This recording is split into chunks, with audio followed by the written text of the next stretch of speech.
नमस्कार। नमस्कार। मेरा नाम अंजलि कोठारी है और मैं मुकेश जी की पहली डॉटर हूँ। और ज़्यादा कुछ कर नहीं रही हूँ, अभी आरसीएम में सीख रही हूँ, क्योंकि और इसके पीछे रीजंस है कि मेरा क्यों अभी तक सीखना चालू है। उसके रीजंस मैं आपको बताना चाहती हूँ, सुनना चाहेंगे? और वो रीजंस शायद ये जो रीजंस मैं आपको बताऊंगी ना अभी, वो शायद अभी तक मेरे रीजंस हैं। मेरे रीजंस बताने के पीछे एक और मोटिव है मेरा कि शायद वो किसी और के भी रीजंस बन जाए आरसीएम करने के लिए, और वो मैं आज आपके साथ में शेयर करना चाहती हूँ। सुनना चाहेंगे ना? बात शुरुआत होती है जब मैं बहुत छोटी थी। आपको एक कॉन्टेक्स्ट देती हूँ। आरसीएम 23 साल का है, मैं 24 साल की हूँ।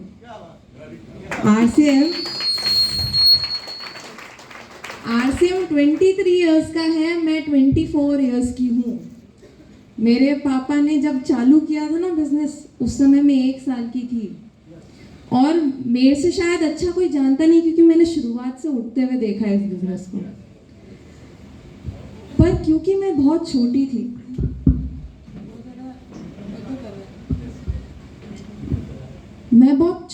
उस समय, और पूरे दिन पर बात सिर्फ घर पे आरसीएम की होती रहती थी। मुझे ये पता है कि हमारे घर का जो गेस्ट रूम हुआ करता था ना, वो आरसीएम डिस्ट्रीब्यूटर से भर जाता था, और हमारी मम्मी पापा हमारी ड्यूटी लगा देते थे, पानी पिलाओ, नाश्ता खिलाओ। दिमाग खराब हो जाता था, बच्चों का तो दिमाग ही खराब होगा ना। सबसे ज्यादा मेरे को नफरत, जब मेरे को रियलाइज हुआ कि मेरे को आरसीएम से नफरत है, वो तब मेरे को पता चला जब मेरे को पापा मम्मी ने शिमला के एक टूर पे भेजा था स्कूल के साथ। और पापा मम्मी देते हैं ना 200-500 रुपए कि कुछ खरीद के लेके आ जाना। तो हमारी टीचर ने बोला कि ये जो पैसे दिए हैं, इससे मम्मी पापा के लिए, घर वालों के लिए कुछ लेके आ जाओ। मैं बहुत शौक से मेरे पापा के लिए एक पेन लेके आई थी शिमला से, और मेरे पापा को जब मैंने वो पेन दिया, मेरे पापा ने वो फेंका, बोला ये आरसीएम का नहीं है, मैं यूज़ नहीं करूँगा। ये आप लोगों को अभी अच्छा लग रहा है, मेरे को उस समय मेरे पापा से नफरत हो गई थी। सच्ची बता रही हूँ। आप लोग तो ताली बजा रहे हो, मैं उस समय और ऐसा पता नहीं क्या करना चाहती थी। मेरे को बहुत ज़्यादा गुस्सा आ रहा था उस समय मेरे पापा के ऊपर कि यार कैसा इंसान है, बच्ची तो इतने प्यार से पेन लेके आई है और आप उसको यूज़ ही नहीं करना चाहते हो। और पूरे दिन भर बात आरसीएम की हो रही, क्यों ऐसा क्यों? मैं तो, मेरे इमोशंस भी काउंट होने चाहिए। तो इन सब चीज़ों को, थोड़ी थोड़ी चीज़ों को लेके मेरे दिल में, जैसे जैसे मैं बड़ी होती गई, आरसीएम के प्रति मेरे दिल में हेट बढ़ने लग गए। इतना कि जब मैं अपनी जॉब कर रही थी, तब मैंने अपना डिसाइड कर लिया था, मैंने एक पेपर पे लिखा था, और मैंने पेपर पे ये लिखा था कि जिंदगी में कुछ भी करना पड़े पर आरसीएम नहीं करूँगी। इसका पेज अभी तक मेरे पास है। अगर आप में से कोई दिल्ली वाली जो नेक्स्ट जनरेशन की जो सेमिनार हुई थी उसमें आए थे, तो आप लोगों ने देखा होगा वो पन्ना कि मैंने क्या लिखा था कि मैं बिल्कुल भी आरसीएम नहीं करूँगी। और आज मैं कहाँ पे खड़ी हूँ।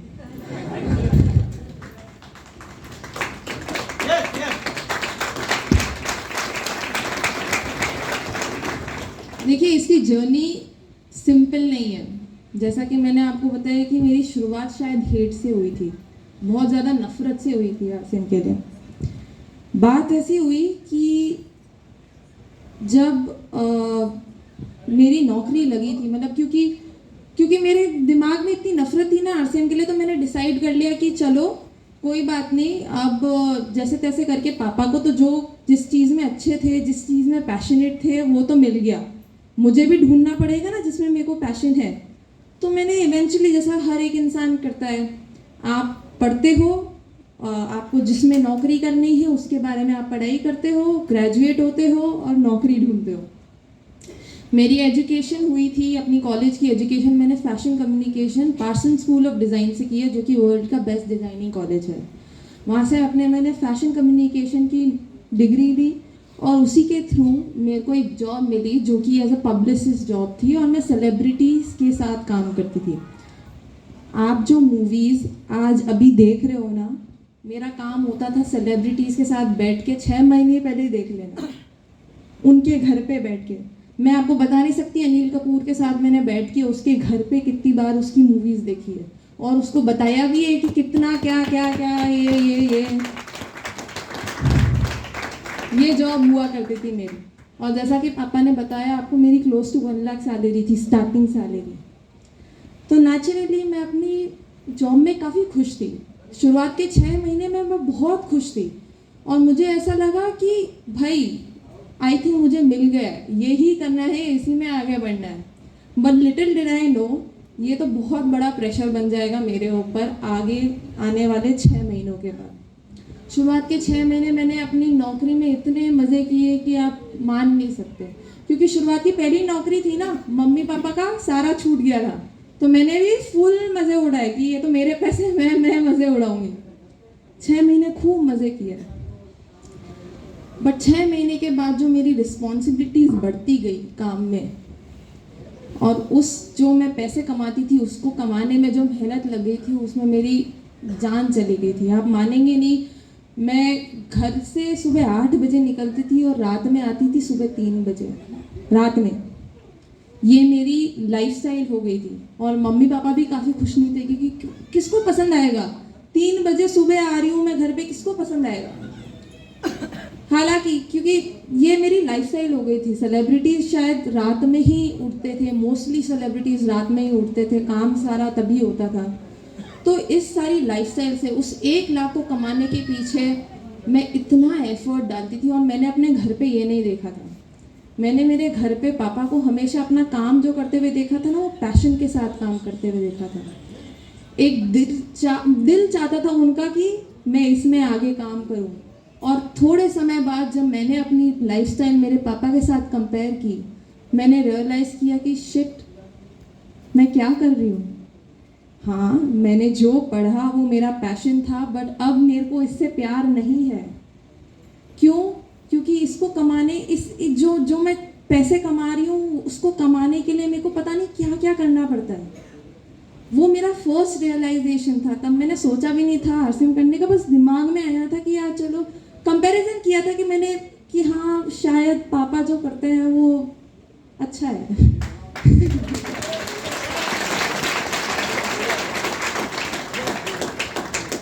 ये था मेरा फर्स्ट रियलाइजेशन आरसीएम के साथ। मेरा सेकंड रियलाइजेशन बहुत अनोखा सा रियलाइजेशन है, और शायद आप में से कुछ लोगों को समझ में आएगा, कुछ लोगों को नहीं समझ में आएगा। जिन लोगों को समझ में नहीं आएगा मैं उन लोगों को समझा सकती हूँ। आप सब लोगों ने एआई का नाम सुना है, आर्टिफिशियल इंटेलिजेंस। कितने लोगों से सुना है? मोस्टली।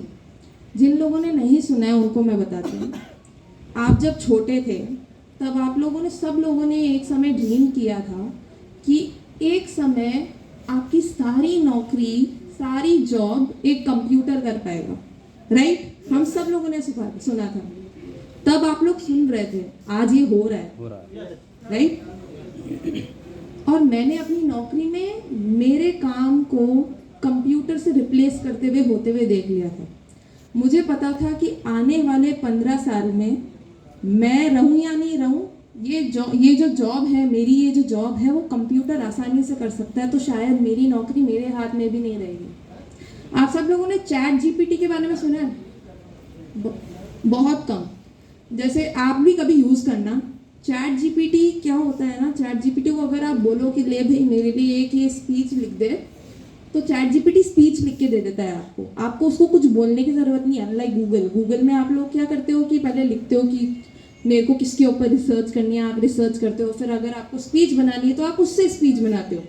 चैट जीपीटी आपको स्पीच बना के दे देता है पूरी।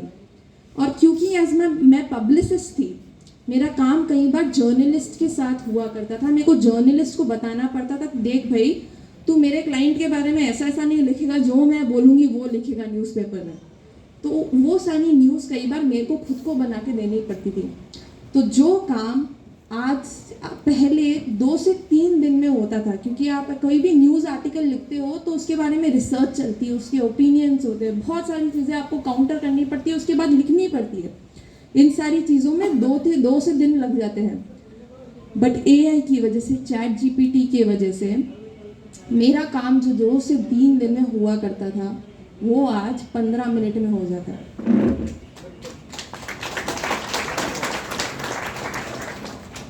और ये डरने वाली बात है, क्योंकि मेरी नौकरी अभी तो 15 मिनट में हो रही है, पहले अब बाद में आगे फ्यूचर में तो कोई भी कभी भी कर लेगा, कंप्यूटर कुछ भी कर लेगा। कहने का मतलब समझ रहे हैं? आपकी सारी नौकरी जहाँ पे बहुत ज़्यादा एफर्ट लगता है, जहाँ पे बहुत ज़्यादा दिमाग लगाने की ज़रूरत पड़ती है, वो आगे ना आगे फ्यूचर में कहीं ना कहीं आपकी नौकरी सारी कंप्यूटर्स ले लेगी। बट डायरेक्ट सेलिंग ऐसा बिजनेस है जो आपके हाथ से कभी कोई कंप्यूटर ले ही नहीं सकता।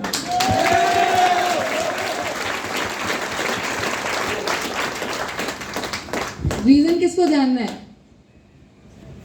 बहुत कम लोग हैं, बहुत कम लोग हैं। शायद कोई क्यूरियस ही नहीं है क्या? अरे अरे अरे और बताती रीजन आपको। डायरेक्ट सेलिंग कभी कोई कंप्यूटर कर ही नहीं सकता है, क्योंकि डायरेक्ट सेलिंग ह्यूमन इमोशंस को समझने का बिजनेस है, ह्यूमन कनेक्शंस बनाने का बिजनेस है, और कभी कोई कंप्यूटर ह्यूमन इंटरैक्शंस कर ही नहीं सकता। क्योंकि कंप्यूटर को शुरुआत से सिखाया जाता है 0 और 1। हमें सब जब छोटे थे, मेरे जनरेशन के जितने भी लोग हैं उन लोगों को शायद पता है कि कंप्यूटर को हमेशा क्या सिखाया जाता है? 0 और 1। उसको ह्यूमन इमोशंस डेवलप करना आता ही नहीं है, तो डायरेक्ट सेलिंग कैसे कर सकता है? हाँ, आपकी मदद कर सकता है डायरेक्ट सेलिंग करने में, पर आपका काम कभी नहीं कर पाएगा। इसलिए ये डायरेक्ट सेलिंग बहुत फ्यूचरिस्टिक बिजनेस है। ये थी मेरी सेकेंड अपॉर्चुनिटी। मुझे पता है, आप लोगों को खुद को भी पता होगा, पापा काफ़ी बात करते हैं, मुकेश जी कोठारी काफ़ी बात करते हैं कि कैसे एक लीडर को फ्यूचरिस्टिक होना ज़रूरी है। आज के 23 साल पहले जब पापा ने शायद RCM ज्वाइन किया था, तो उन्होंने कुछ और फ्यूचर देखा था और वो रियलिटी बन गया है। आज मैं और मेरे पापा साथ में बैठ के एक और फ्यूचर देखते हैं जो कि बहुत ही ज़्यादा कंप्यूटर ड्रिवन है। उसमें डायरेक्ट सेलिंग का बहुत ज़्यादा इम्पोर्टेंस है, क्योंकि कौन कैसे आपके हाथ से लेगा? आपको फ्यूचर है, ये आपका फ्यूचर है। कभी कोई कंप्यूटर आपकी डायरेक्ट सेलिंग की नौकरी कर ही नहीं पाएगा, कोई कंप्यूटर नहीं कर पाएगा। और ये था मेरा सेकंड रियलाइजेशन कि ये कभी ना कभी कोई ना कोई कंप्यूटर आ जाएगा और मेरी नौकरी चली जाएगी और मैं बेरोजगार हो जाऊंगी। मेरा थर्ड रियलाइजेशन था, हाँ अब तक मैं आपको बता रही हूँ, अभी तक RCM के इस बारे में सोचा नहीं था। सेकंड रियलाइजेशन के बाद में भी नहीं सोचा था कि RCM करूँगी। एक बार क्या हुआ, थर्ड रियलाइजेशन पे कैसे पहुंची मैं बताती हूँ आपको। एक बार क्या हुआ, मेरे बॉस ने मेरे ऊपर चिल्ला दिया, और ये मेरी कोई दूसरी ऐसी बॉस नहीं थी, मेरी बॉस प्रियंका चोपड़ा थी। समझ रहे हैं ना? अगर वो आके सर पे नाचेगी ना तो और ज़्यादा टेंशन हो जाती है। नॉर्मल बॉस नहीं थी वो आके मेरे ऊपर किसी ना किसी काम से कुछ ना कुछ बात हुई, कहीं पे मेरी मिस्टेक हो गई थी, उसके ऊपर मेरे को बहुत उन्होंने गुस्सा कर दिया और मेरे को बहुत बुरा लगा। मैंने उस दिन मेरे पापा को फ़ोन किया, क्योंकि मेरे पास 2 रियलाइजेशन तो पहले से ही थे ना। मैंने उस दिन रात में पापा को फ़ोन किया घर पे जाते समय। मैंने मेरे पापा को बोला, पापा मज़ा नहीं आ रहा है काम करने में, बिल्कुल भी मज़ा नहीं आ रहा। मुझे लगा था मैंने इसके ऊपर पढ़ाई की है, मैं इसमें अच्छी बनूंगी, बट क्या कर रही हूँ मुझे समझ में नहीं आ रहा। क्या RCM मेरे लिए एक अपॉर्चुनिटी है? आप मेरे को बताओ। उस दिन मैंने पापा को ये पूछा था।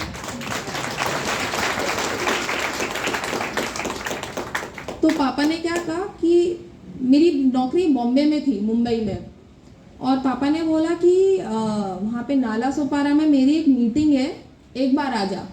और मैं आपको बता रही हूँ 17 साल बाद जा रही थी मैं RCM की मीटिंग में।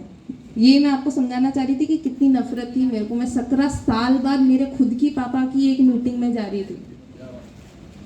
तो पापा ने मेरे को बुलाया और पापा से मैं मिली, हम लोग गए नाला सुपारा मीटिंग में। वहाँ पे सपना बाफना जी से मुलाकात हुई। आप सब लोग जानते हैं सपना बाफना, लीडर सपना बाफना। उन्होंने कुछ ऐसा बोला जिसकी वजह से मैंने अपना मन ही बना लिया RCM करने का। उन्होंने बोला ये बिजनेस बना ही लड़कियों के लिए। ताली बजाओ, ताली बजाओ। आपके लिए है बिजनेस, आप लोग सोच रहे हो।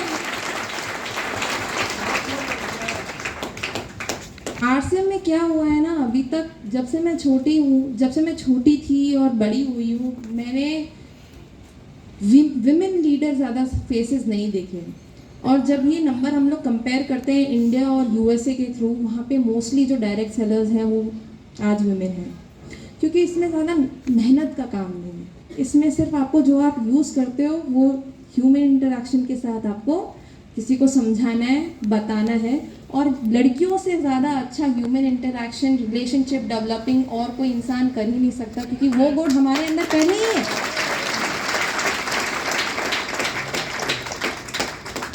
तो उन्होंने जब ये बोला, मेरी दिमाग की बत्ती जल गई।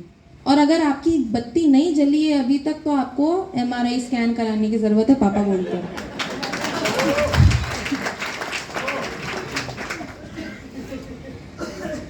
तो जब भी मेरी बत्ती जली, मैंने पापा को मीटिंग एंड होने के बाद बहुत सिंसियरली आके पूछा कि पापा मैं जॉब छोड़ दूं क्या?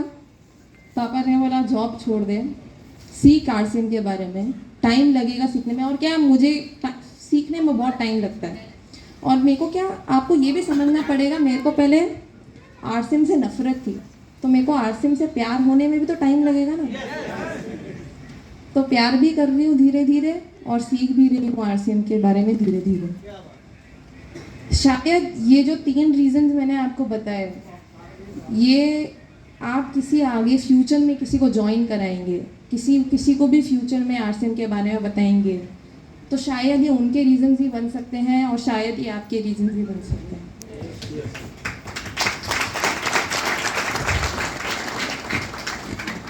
और मेरे लिए आप ये बोलेंगे 3 फैक्टर्स से कैसे डिसाइड कर लिया आरसीएम करने का, बट मेरे लिए मेरी लाइफ में जितना मैं समझती हूँ, जितना मैंने पापा के साथ में बात करके बैठ के बात की है, इतना मैं समझती हूँ ये जो मैंने 3 पॉइंटर्स दिए हैं आपको, ये बहुत इंपॉर्टेंट पॉइंटर्स हैं। और ये मेरे लिए, ये 3 पॉइंटर्स इनफ थे मेरे लिए एक डिसीजन बनाने के लिए। तो देखिएगा एक बार, आप भी एक बार पढ़िएगा इसके बारे में। सबसे इम्पोर्टेंटली शायद वो जो 2 रीजंस थे वो मेरे खुद के रीजंस थे। एक रीज़न था एआई का, आर्टिफिशियल इंटेलिजेंस का, वो सिर्फ मेरे को ही नहीं, आप सब लोगों को अफेक्ट करेगा। इसके बारे में अगर और भी रिसर्च करनी हो तो जाके कीजिए, गूगल है हर जगह, चैट जीपीटी जाके ट्राई कीजिए, आपको खुद को रियलाइज हो जाएगा कि आपकी जॉब कहाँ पे जाने वाली। तो ये हो गए मेरे 3 रीजन। अब अगर पापा के अलाउंस हो तो मैं कीसोल के बारे में बात कर लूँ थोड़ी। हाँ, पहले